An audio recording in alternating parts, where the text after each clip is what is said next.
Hi guys, glory to Jesus Christ. Let me apologize right off the bat. If you hear some rustling from this area down here, it's one of my cats is licking.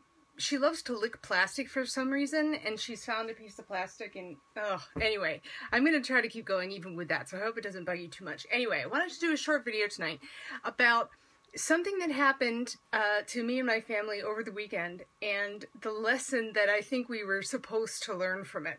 Basically, gosh, I guess it's been about almost 3 months ago now. My husband got a new job.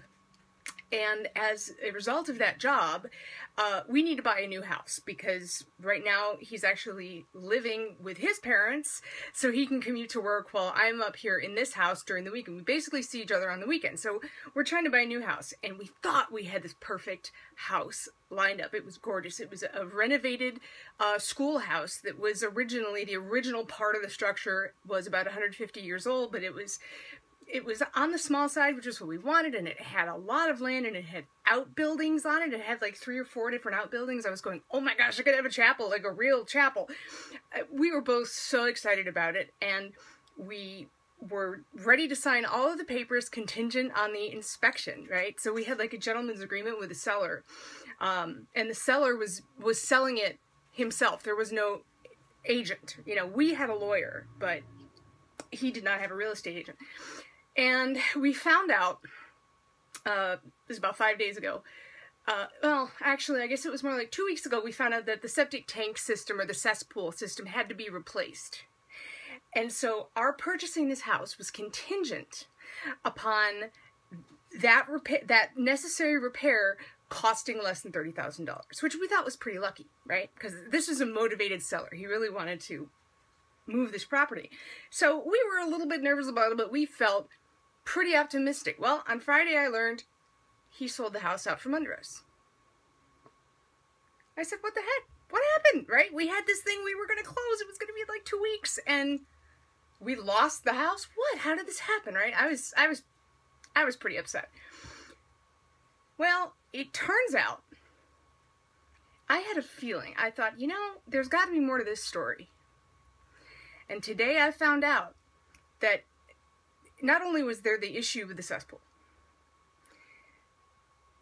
but that our home inspector had failed to inspect the major support beam running along the house. And that it turned out that the thing was full of dry rot. So that meant that before we would be able to safely inhabit the house, we would have had to have the house raised, lifted off its foundation, and have that beam replaced. And because it was masonry construction, during that lifting and lowering process, it was very likely that the walls would crack, right? So we're talking about tens and tens and more tens of thousands of dollars of work, right? That we could have been saddled with if we had not found out about this problem that the inspector missed, right? Because see, inspectors, if you never bought a house before, home inspectors, when you sign a contract with them, they have a liability, right? They have like an upper limit, and it'll say in their contract, like, if we are found to have missed something in your home and it winds up costing you money after you buy it, we will only cover X amount of dollars. And this particular inspector, that amount was $1,500, which would have been like not even 10% of the cost, right? So essentially, in the vernacular, we would have been screwed, right? So I hear all this today, and believe it or not, I felt a lot better, and I thought, oh, this was divine intervention. We thought we had this perfect situation, or this almost perfect situation, and then we found out about the cesspool, and then we found out it got sold out from under us, and we felt really betrayed, and kind of like, you know, wait, we had this agreement going, and we were getting our pens all inked up to sign on the dotted line, and then all of a sudden, we found out this.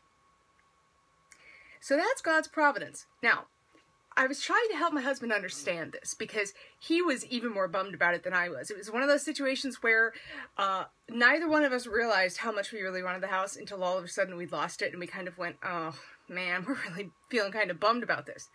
So I was trying to help him understand that, and I was like, listen, I know you're disappointed, but try to see it as a blessing, that it seemed like a good situation, but it truly wasn't, and that we learned about that before we got really involved, you know, before we got committed to this endeavor.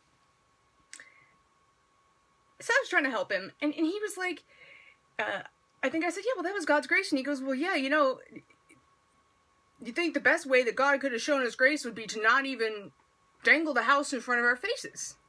You know, why do that at all if there was all these problems? He didn't say it quite like that, but... And I'm so glad that he had that argument. Here's the thing. It's because in these situations, God wants you to be aware of his grace.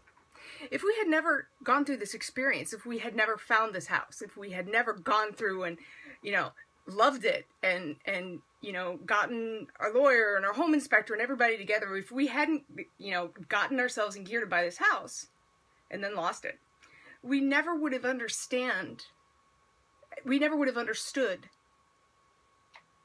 what God saved us from. Do you understand? We would have been completely oblivious. Now, those kinds of things happen all the time, right? Every time you get in your car and you drive from point A to point B and you don't die in a car accident, you know, great. Well, that's a blessing, right? But you don't really think about it very much, probably. It's the same thing with this. There are some times when God allows us to have disappointments, to have hardships, all that kind of stuff, because it's spiritually beneficial for us to look back on it and understand the blessing behind it, to understand the action of God's grace in our lives. That's why. So this is, I feel, an important lesson for all of us. So I wanted to pop out here and share this with you. Hopefully it means something to somebody. Anyway, so back to the grindstone. We were looking at more houses today, so hopefully soon we find a house. But in the meantime, glorify God with me that we did not get saddled with this albatross that could have really, really, really thrown a big old wrench in the works. So anyway, that's all I have for tonight. So God bless you all. Thank you for watching, and I'll keep you in my prayers. Keep me in yours, please, please, please. And I'll see you guys in the next video. Okay, have a good night. Bye. Yikes, that didn't really go well, did it? Sorry. Now I'm saying goodbye.